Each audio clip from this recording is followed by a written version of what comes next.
Welcome, Gunrunner.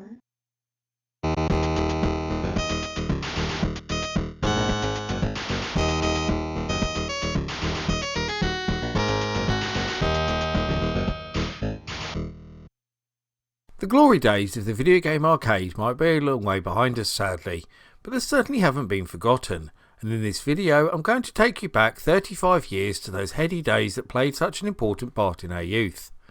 The year is 1987, and we're all present at one of the greatest times in coin-op video gaming history. You won't find any fruit machines, penny pushers or fixed price machines here. These are the true arcade classics that lit up dingy smoke-filled rooms, sat on stained carpets, and delighted audience whilst they drained our pockets of all our spare change.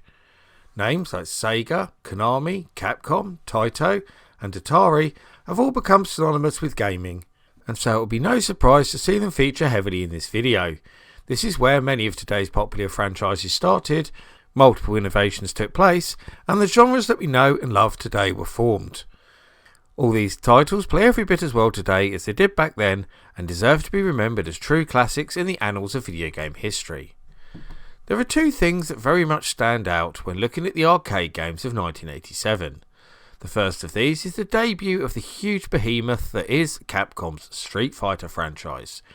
Okay, so the first game wasn't particularly good, which is why it doesn't actually appear in this video, but there's no doubting its significance to video game history.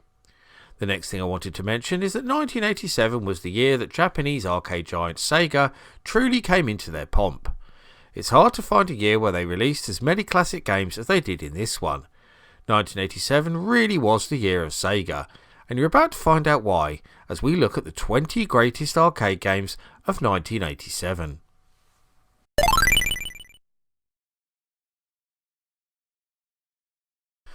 With 1942 being such a huge hit for Capcom, it was hardly surprising to see them follow it up with a sequel several years later. Whilst 1943 features remarkably similar gameplay to its predecessor, it does feature a number of small enhancements that make the game a lot more enjoyable. There are 16 stages here, with the final battle against the legendary Yamato battleship, and as in 1942, both players pilot a P-38 Lightning complete with the trademark loop manoeuvre. But now you also have the ability to perform lightning attacks that drain some of your fuel, so make sure you grab those power-ups.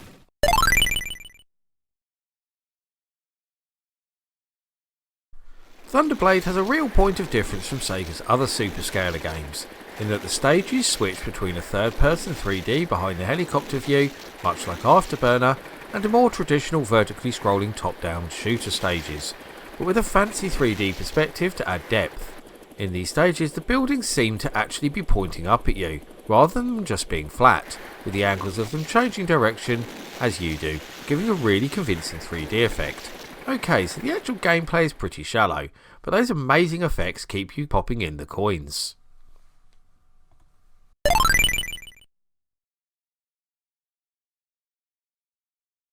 Also known as Grisor in the West, the original Contra was a big hit for Konami, and became one of their most enduring franchises. I'm sure you already know this, but Contra is an all-action run-and-gun game set over 8 stages. You can team up with another player to take on the enemy. As well as the traditional horizontally scrolling stages with the enemies attacked from every direction, there are also the into-the-screen 3D-like levels that add a nice bit of variety. Each stage ends in a boss battle, and there are a number of different power-ups that can be collected along the way to aid in your cause.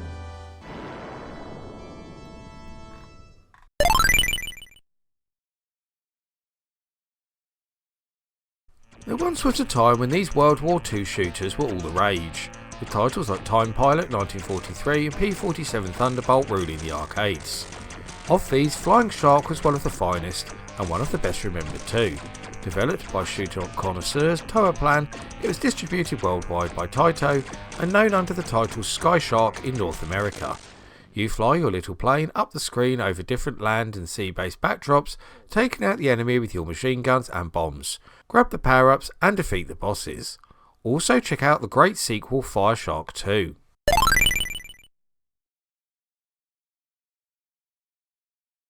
Rashtown was a pretty big hit when it was first released in arcades, and kick-started a short-lived craze for hack and slash games that also included the likes of Capcom's Black Tiger, Tecmo's Rygar and Sega's Golden Axe.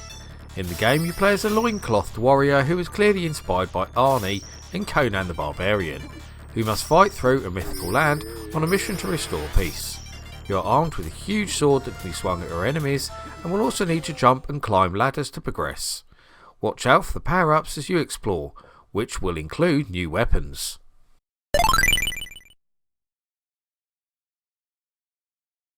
Originally known as Top Secret in Japan, Bionic Commando was renamed for the Western market, where it was promoted as a sequel to the Smash Hit Commando, although it was not created as such. This one is a side-scrolling affair that plays very differently to the original Commando 2. It combines elements of arcade adventures, beat-em-ups and platformers to great effect, and was also the first ever video game to feature the now famous grappling hook. You use this to latch onto platforms above you, swing from ledges and even to eliminate bad guys, which is enormous fun.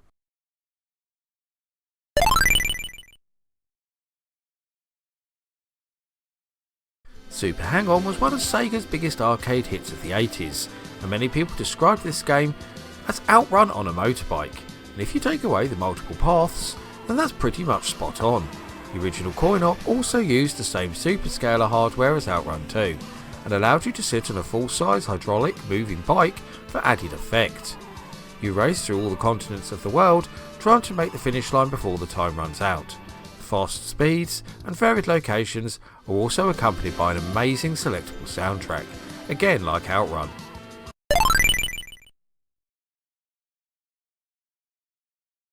This cartoon-style shoot-'em-up from Irem is pretty unique in that it features levels that scroll in all four directions.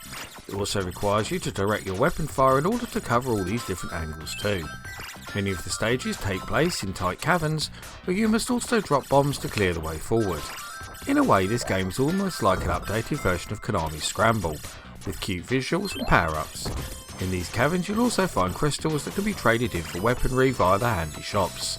Mr. Heli is much less about frantic blasting and more about negotiating a safe route through.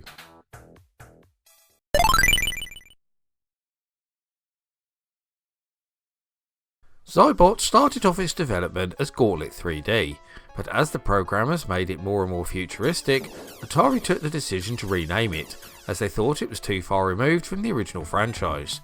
But it actually isn't really that different in many ways, and that gives you an idea of the way the game plays. It's much like an early third-person version of Doom, with its mapped out levels, maze-like tunnels, multiple weapons, and the need to find keys to open doors and get to each level exit. By collecting coins you can enter the shops at the end of each level to upgrade your firepower too.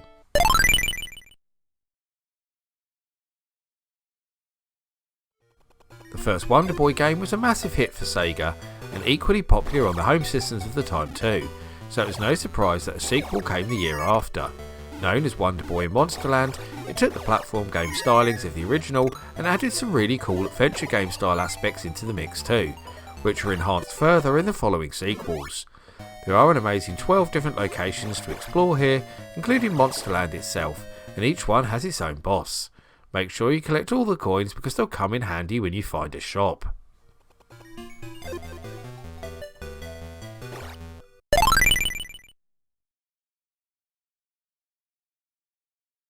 This game has long been heralded as one of, if not the greatest, shoot-'em-ups of all time, as it's quite easily the most famous game developed by arcade company Irem.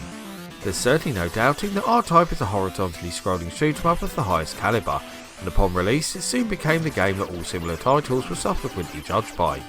The most notable feature of R-Type is probably the power-up system, with the positional turret and charged beam remaining iconic to the game and its sequels. R-Type was also one of the very first shooters to introduce mid-level bosses into the mix too.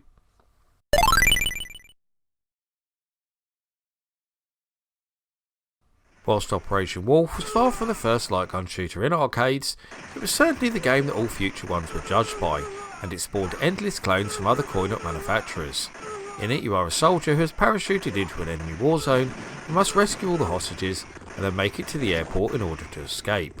You see the game from a first-person perspective and must move the target around the screen to shoot all the enemy soldiers and vehicles, chuck grenades at bigger enemies and shoot the falling clips to keep all your ammo topped up.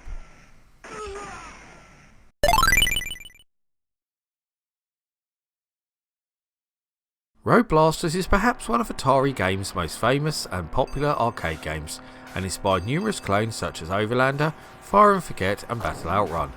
Set in a futuristic world, you control a super fast car armed with machine guns racing through 50 different rally stages.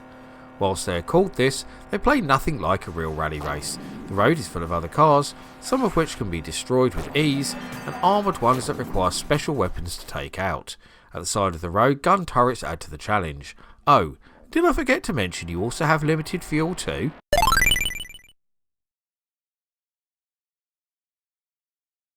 This title sees you take control of Ninja Master Joe Musashi for the first time, on a mission to rescue some children being kept hostage by an evil ninja clan. It's basically a beat 'em up type of game as you walk around the levels kicking and punching the enemies before rescuing each hostage. But there are also some platform like elements too, as you have to jump up and down between different parts of each level and avoid all the obstacles.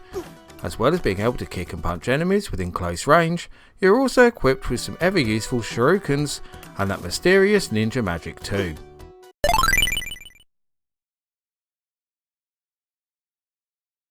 In essence, APB is a top-down driving game. There is so much more to it than that. As Officer Bob, your mission is to rid the highways of criminals. You do this by finding them and then moving your target over the car to arrest them. You must also be careful not to hit any of the other cars on the road or crash, because this will earn you demerits. Get too many of these and you'll get fired in fantastic style. You also need to collect fuel, grab money and even eat some donuts along the way to keep your spirits up. But what makes APB really special is the wonderful humour and personality.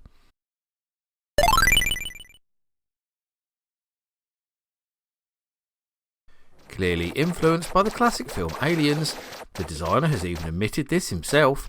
Many describe Xenophobe as the best game based on the franchise to not carry an official license. At the start of the game you discover that a series of starbases, moons, ships and space stations have become infested with aliens, and up to 3 players must kill all these Xenos before each one is completely overrun, and then you make your escape. You can select your character from a selection of really wacky individuals and then set out through space, clearing each location and recovering all the useful objects.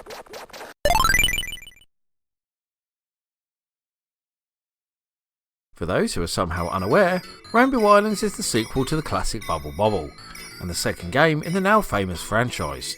Bub and Bob are back once again, but this time they are in their original human form. They're also now armed with beautiful rainbows instead of floaty bubbles. In another change from the first game, the levels now scroll but not horizontally like most platformers. In Rainbow Islands you jump and run vertically. You also have to do this very quickly indeed, as water rises constantly from below that will swallow up everything with it, including you.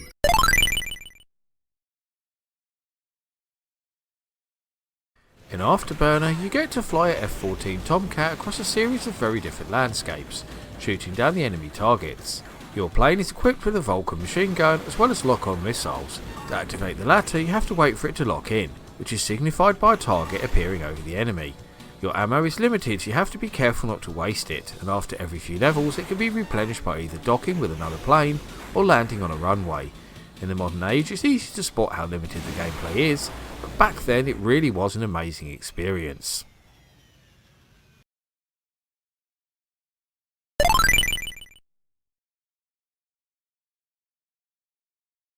After the release of Pac-Land in 1984, Namco decided to take Pac-Man back to his roots for the 1987 follow-up, and stick him back in his more familiar maze. Only this time the yellow dot chomper would be in glorious 3D. As well as adding the isometric perspective to the gameplay, the programmers also added another unique feature to Pac-Mania, the ability to jump. This is incredibly useful, as if you time it right you can avoid being trapped, and then grab a power pill to get your own back. However, be warned, because as the levels go on, the ghosts get more intelligent and also learn how to jump too.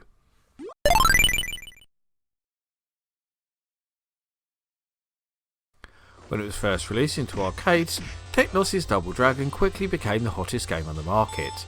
It might not have been the first scrolling beat 'em up ever, but it's certainly the most important, as it revolutionised the genre and inspired numerous clones.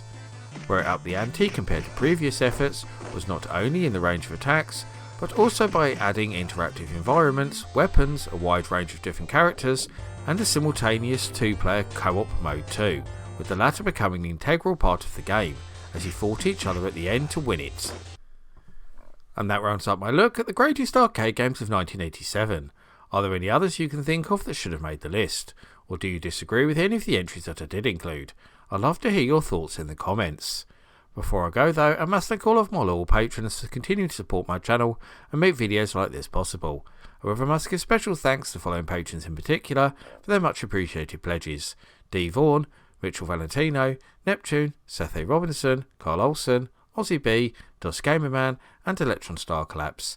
If you also want to help support all my creative endeavours, including this YouTube channel, then please go and check out my Patreon right now.